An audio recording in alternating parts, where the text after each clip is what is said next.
Este programa y sus anunciantes no se hacen responsables por las opiniones emitidas por la interlocutora y sus invitados.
Voy a dar la bienvenida al doctor Carlos Sánchez Besay. Doctor, ¿cómo está? Buenos días, bienvenido a Políticamente Hablando, un programa que se transmite de lunes a viernes a las 8 de la noche y los domingos a las 11 de la mañana. Le quiero agradecer de antemano que me haya aceptado a mitad de semana la invitación para este domingo. ¿Cómo está? Muy bien, mucho gusto, señora Cecilia. Un saludo cordial a usted y a toda su importante audiencia en toda la región. Así es. Doctor, lo primero que le voy a preguntar, ¿qué pasó con las democracias en América Latina? ¿Por qué los malos parecieran ganar y los buenos, a pesar de luchar, seguimos perdiendo espacios, gobiernos y países? Mire, para entender lo que pasa en las Américas hay que entender que el siglo XXI está marcado por la aparición de un proyecto generado por Hugo Chávez cuando llega al gobierno el año 1999 y de inmediato auxilia y salva de su agonía a la única dictadura que había en las Américas, la dictadura de Cuba con Fidel Castro. Entonces el siglo XXI se inaugura en un escenario de la aparición de un populismo, entre comillas, liderado por Hugo Chávez, pero con todo el know-how, con todo el manejo de la metodología criminal del castrismo. Se presenta al principio como simplemente el movimiento bolivariano, un movimiento populista, pero ha marcado los 20 años de este siglo, haciendo crecer las dictaduras. Su momento de mayor gloria es cerca del año 2015-2016, cuando se produce el liderazgo de toda la América Latina por parte de la dictadura cubana en la Cumbre de las Américas de Panamá el 2015. Y meses después, cuando abren relaciones diplomáticas con el presidente Obama de los Estados Unidos. De ahí en adelante entran en decadencia, y entran en decadencia porque se pone en evidencia que eso no es política, que eso es delincuencia organizada transnacional, que Cuba lidera en verdad la ocupación de un grupo de países con dictadores, bajo su metodología y con la careta de dictaduras electoralistas pretendiendo ser democracias, que ha construido en esos países narcoestados. Venezuela es el territorio ocupado más grande por parte de la dictadura cubana y es el eje, es el hub de los narcoestados. Están conectados con las FARC y el ELN de Colombia, con las federaciones de productores de coca y de cocaína de Evo Morales, que ha convertido también, junto con, con esta jefatura cubana, a Bolivia en un narcoestado, y los vemos decaer al punto en que hoy día tiene usted a Cuba en una crisis terminal, tiene a Venezuela en una crisis también final, porque ese gobierno es usurpador, ese régimen está señalado, como usted lo decía en algún comentario anterior, por todo el mundo. Hay 15 millones de dólares por la captura de Nicolás Maduro, 15 millones de dólares por la captura de Diosdado Cabello, están repudiados en todas partes. Nicaragua lo mismo, pero ellos siguen ejercitando su proyecto de defenderse atacando y contraatacan permanentemente a las democracias. Hemos visto el golpe de Estado de octubre del año pasado contra el presidente Lenín Moreno en Ecuador, hemos visto la desestabilización de Chile y este año hemos visto la desestabilización de lo que era un proceso que pretendía cesar la dictadura en Bolivia. Como usted conoce, el año pasado, en octubre, se produce una elección fraudulenta, Evo Morales renuncia, huye, y se pone en marcha, se intenta poner en marcha un proceso de transición que lamentablemente no ha sido tal. Y hace una semana, el 18 de octubre, hace un par de semanas, se produce en Bolivia una elección que es una emboscada, en la cual nuevamente con fraude electoral el castrochavismo o el socialismo del siglo XXI está tratando de reimponer un presidente de su amaño y de su manejo. Pero yo no estoy de acuerdo con usted en decir que estos siempre ganan. Están perdiendo, tienen, digamos, algunas victorias coyunturales, como ser este tema de Bolivia, en el que están tratando de recuperar la presidencia, pero están señalados por el pueblo boliviano por una absoluta falta de legalidad y de legitimidad. Lo único que han hecho es profundizar el conflicto. Están señalados por todo el mundo como narcoestados, están señalados por manejar la impunidad como un instrumento de su metodología. Acaba de suceder hace unas horas en Argentina con el gobierno de Fernández Kirchner, que es un gobierno también adherido al castrochavismo, que se ha declarado la impunidad respecto a la investigación de la fortuna de Cristina Fernández de Kirchner. O sea, están en un proceso de deterioro final, son peligrosos, representan una amenaza que hay que contrarrestar y que hay que conocer, pero frente a lo que lograron hace 10 años, hace 8 años, están en una situación de deterioro absoluto, porque primero están en evidencia, son crimen organizado y no política, manejan narcoestados, terrorismo y delincuencia, y están en un proceso económico que es absolutamente insostenible y que no va a tardar meses en poner a esta gente fuera del poder que detentan. Pero me encanta su mensaje de esperanza. Yo voy a estar del otro lado del charco solamente porque veo todos los días muchas cosas que me duelen en lo particular porque yo soy venezolana.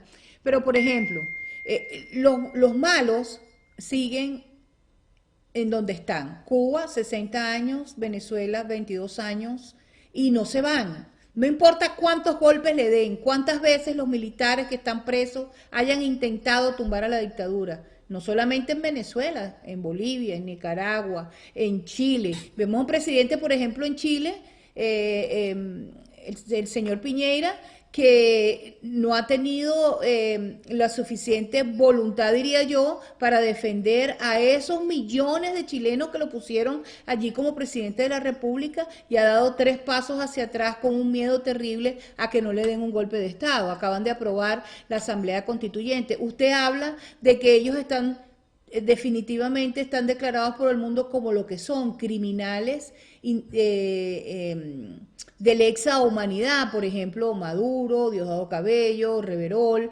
pero seguimos viendo que no pasa nada y lo peor de todo, y esto es una crítica como venezolana, la oposición no ha llenado los zapatos que nosotros pensábamos que iba a llenar. Hemos visto a un Leopoldo López en España, por ejemplo, diciendo que hay que sentar en la mesa de transición a aquellos que durante 22 años nos han tenido reprimidos, perseguidos y acabado un país en todo el sentido de la palabra. Porque Venezuela hay hambre, no hay gas, no hay agua, no hay gasolina, la gente se está muriendo, consiguieron un par de hermanos muertos por inanición en su apartamento. O sea, todos los días vemos cosas peores, sin embargo dicen que el 6 de diciembre hay elecciones de la Asamblea Nacional. ¿Cuál es el papel importante que va a jugar Estados Unidos que el martes 3 de noviembre van a elecciones? Mire, Dígame usted. primero para recuperar la libertad y democracia en un país hay que mirarse a sí mismo. O sea, ¿qué papel juegan los venezolanos para recuperar su libertad? ¿Qué papel juegan los bolivianos para recuperar su libertad? ¿Qué papel juegan los nicaragüenses para recuperar su libertad, o los cubanos? Y para no ofender a nadie voy a hablar de Bolivia. Bolivia ha tenido un extraordinario momento, empezando el 10 de noviembre del año pasado, cuando después de 21 días de resistencia civil logró la renuncia del dictador y estableció un gobierno de transición que lamentablemente no cumplió su tarea. El gobierno de Yanine Áñez y su grupo, con Rubén Costas, con Arturo Murillo, con una cantidad de gente que está en ese gobierno, le ha fallado a Bolivia y lo que ha hecho es simplemente mantener la dictadura, volverse un gobierno de continuismo dictatorial, corromperse en el marco de lo que son las leyes dictatoriales y servirle en bandeja una emboscada para que la dictadura presente el resultado que está tratando de imponer a Bolivia, donde dice que ha ganado unas elecciones que tienen fraude en primera vuelta. Entonces, lo que pasa con las dictaduras del castrochavismo es que durante mucho tiempo, en el caso de Bolivia 14 años, domestican una oposición que se llama oposición funcional. La oposición funcional es una oposición de mentira, es una oposición que sirve para hacerle el juego al régimen y tratar de mostrarle al mundo que dentro del país hay un juego democrático, pero nunca aspiran a tomar el poder, porque la definición política y doctrinal de oposición es el grupo que aspira a tomar el poder por medio de los procedimientos legales. En cambio, la oposición funcional lo que hace es el juego a cambio de comodidades, a cambio de corrupción, a cambio de situaciones que después se vuelven muy visibles. Y es la oposición funcional la que en Bolivia ha liquidado esta posibilidad de transitar de la dictadura a la democracia. El 10 de noviembre del año pasado salió de Bolivia el dictador, pero no la dictadura, y la dictadura se ha quedado y ahora están poniendo un reemplazo del dictador, y eso es culpa de quién es, de los líderes bolivianos que han engañado al pueblo. Pero el pueblo está reaccionando, la resistencia civil, el pueblo va a generar nuevos liderazgos, y los bolivianos vamos a tratar de corregir eso. O sea, no hay ninguna ayuda internacional que se pide, que se solicita y que sería muy bienvenida, pero la primera acción que hay que tomar es en el país mismo, porque si usted no lo hace, de afuera no le van a arreglar el tema. Entonces, con ese ejemplo tan lacerante, tan terrible de mi país, en el que tenemos que volver a empezar la lucha contra la dictadura, y además una lucha contracorriente, porque con los aparatos de comunicación y la gran cantidad de dinero y de propaganda que maneja el castrochavismo en la región y en el mundo, logran fijar imágenes que después venden como si fueran verdades. Por ejemplo, que Evo Morales es un indígena, mentira, es un cocalero, es un dirigente que promueve y trafica con la producción de coca y de cocaína, pero han vendido por años que es un indígena y todavía queda ese barniz. Que Evo Morales es una víctima, Evo Morales es un criminal que además de haber cometido delitos de narcotráfico, masacres sangrientas, todo tipo de hechos de sangre y de corrupción, ha sido acusado últimamente de estupro, de haber montado durante su régimen una cadena de estupro para abusar de menores, de niñas menores de 15 o menos años, y de estar impune con todo eso en el marco de lo que es la justicia que él también pula. Pero vamos ahora a lo que hay que hacer dentro de un país. Lo primero que hay que hacer es identificar al enemigo, ya lo sabemos, está identificado. Lo segundo es que hay que procurar procesos de unidad. Una de las cosas que ha fallado en Bolivia es que no se han podido unir los líderes de oposición y el pueblo no ha tenido la fuerza de lograr esa unidad. Entonces han vuelto a vender el tema a la dictadura y este es el resultado que tenemos. En Venezuela las cosas son parecidas, en Nicaragua son muy parecidas. ¿Sabe por qué? Porque ese es el método, el sistema que imponen las dictaduras castrochavistas y que manipulan. Las dictaduras castrochavistas tienen las siguientes características. Primero, son dictaduras electoralistas. No se cumple ninguno de los elementos esenciales de la democracia, pero se vota. Por eso se llaman dictaduras electoralistas. Esas dictaduras electoralistas tienen la característica de que se vota pero no se elige, porque el pueblo vota y el resultado lo tiene manipulado el sistema dictatorial. Tercero, para que eso funcione, opera una oposición funcional cuyo concepto ya he descrito. Y cuarto, manejan un sistema de terror permanente, de violación de derechos humanos, de control de prensa y de gran propaganda internacional a través del sistema del Foro de Sao Paulo, del Grupo de Puebla, el sistema enganchado con China, con Rusia, con Irán, que les permite de alguna manera tener una protección, que es una protección temporaria. Entonces, mi reflexión va, señora Cecilia, al hecho de que la ayuda exterior es importante y Venezuela y Nicaragua la tienen grande y bien. Ojalá se mantenga, ojalá las elecciones de los Estados Unidos sirvan para mantener la política exterior de este gran país y los venezolanos puedan tener iniciativas, porque algo que ha pasado con el presidente Guaidó, Venezuela tiene un presidente legítimo, reconocido casi por 60 países, que casi en 2 años no ha formado gobierno y que no ha tomado la iniciativa de pedir bajo su mando la organización de una fuerza de tarea internacional para generar la amenaza creíble sobre el usurpador. Entonces están pidiendo una ocupación o una invasión externa que no va a suceder porque Venezuela es un país soberano que tiene un presidente legítimo que tiene que gobernar. Entonces el contraataque a eso ha sido que la usurpación va a liquidar a ese presidente legítimo con las elecciones que vienen ahora en diciembre. Y lo más grave es que hay que reconocer que el presidente interino, el presidente socialista interino Guaidó, tiene las herramientas para poder salir de esta tragedia y no lo hace. ¿Cuál es su opinión sobre el TIAR, doctor Sánchez Bezaín? Yo he dado reiteradamente mi opinión. Yo escribo en febrero del año pasado una columna que ha tenido mucha difusión que se llama Liberen a Guaidó.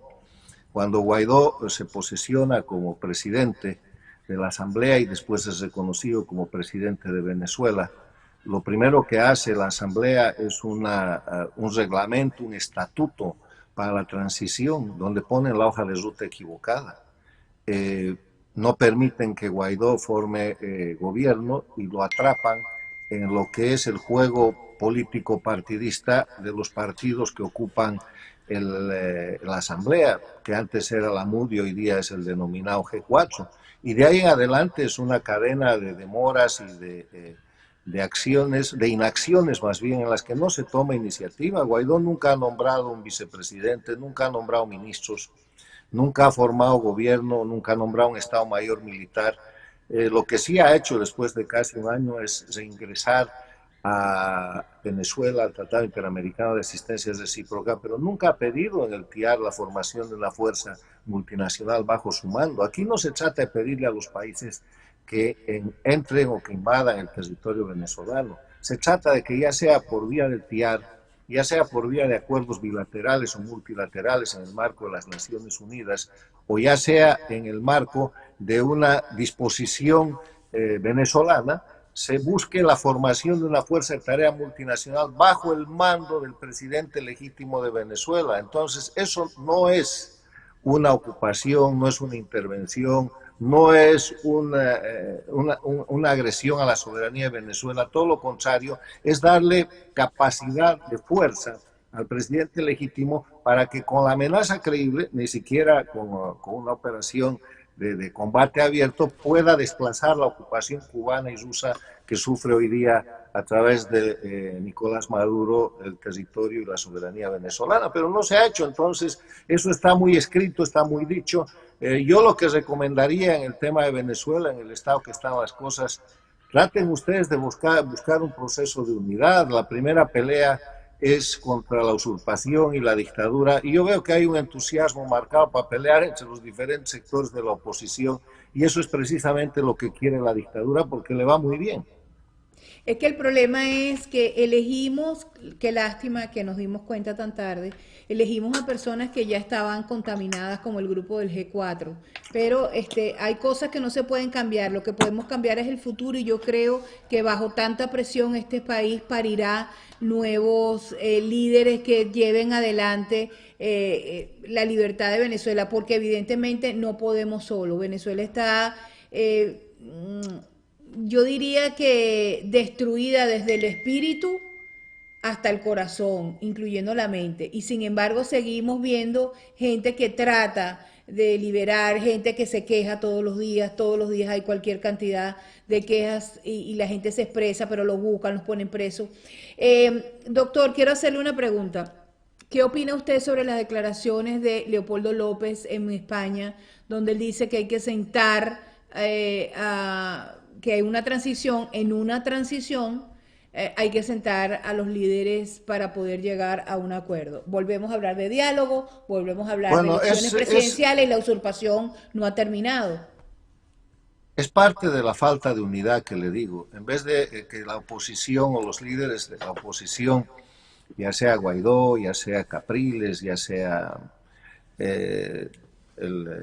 Leopoldo, ya sea María Corina, se comuniquen a través de mensajes, de conferencias de prensa y de la opinión pública, deberían tratar de hacer una gran reunión pensando en Venezuela y pensando en cosas concretas que el pueblo necesita. Porque si sigue este tipo de comunicación, de propuestas parciales, que pueden ser muy importantes, que pueden tener o no tener razón, nada va a suceder. O sea, la división de la oposición es uno de los elementos esenciales que sostiene la tiranía. Y lo hace en Bolivia, lo hace en Nicaragua, lo hace en Venezuela y es alentada por la dictadura. Entonces, más allá de emitir una opinión sobre una cuestión particular que pueda expresar cualquiera de los líderes de oposición, el tema es unidad. Y el tema es una unidad que no es ideológica. Yo veo el empeño con el que usted dice el presidente socialista Guaidó. No importa. El tema es que aquí no es una pelea entre socialismo, derecha, izquierda, eso no existe. Este es un eje de confrontación de la libertad y la democracia del pueblo venezolano versus la dictadura. Este es un eje de confrontación de la república versus la ocupación. Entonces, en esto no hay ideología, es como si el país estuviera en guerra y está ocupado el país. Entonces, cuando hay una emergencia de ese tipo, es como una familia donde usted puede tener pelea con los hermanos por diferencias ideológicas, económicas, lo que quiera, pero eso cesa. Esta es una unión de necesidad histórica, de necesidad nacional, donde no cuenta la ideología, donde no cuenta la posición política y no cuenta el programa. Tienen que unirse para cesar la dictadura y eso es lo que el pueblo venezolano y lo que el mundo le está reclamando al liderazgo de Venezuela. Voy a mandarle este programa, exactamente este pedacito que usted acaba de decir al presidente Guaidó. Le agradezco mucho por la entrevista y estoy siempre a sus órdenes. Encantado Muchas gracias, de doctor, muy saludarla. amable. Que tenga A feliz sus órdenes. domingo. Felicidades por su programa igualmente. Muchas Igual, gracias. hasta luego, gracias.